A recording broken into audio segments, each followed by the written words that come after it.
شب از نفس افتاد و پنجره ماند و من یک رد باران روی شانه زمن. تو رفتی و این خانه از عطر تو خالی شد. پاییز اتاقم با نام تو جاری شد.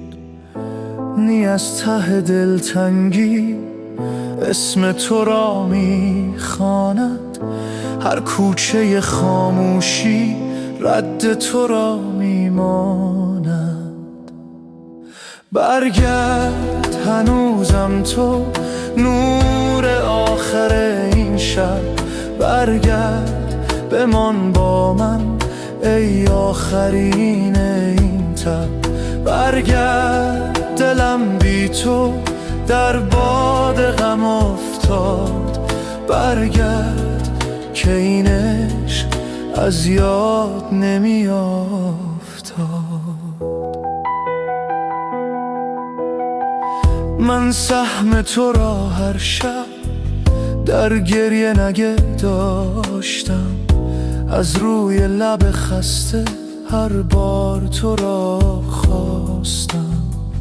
در خواب شکسته چشم تو تماشا شد.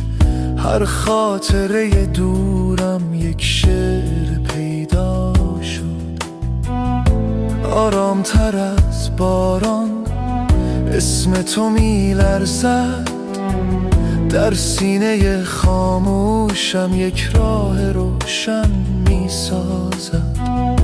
اگرچه زمستان بود، اگرچه جهان سرد است، در جان من از تو یک فصل دیگر هست. برگرد هنوزم تو نور آخر این شب. برگرد بمان با من ای آخرین این تب.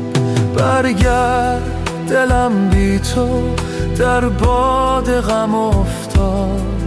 برگرد که این عشق از یاد نمی افتاد.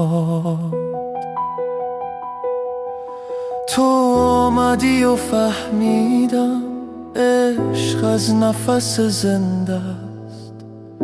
حتی اگر دوری این دل به تو پابند است. شب باز نفس می کشاد پایین همین دیوار.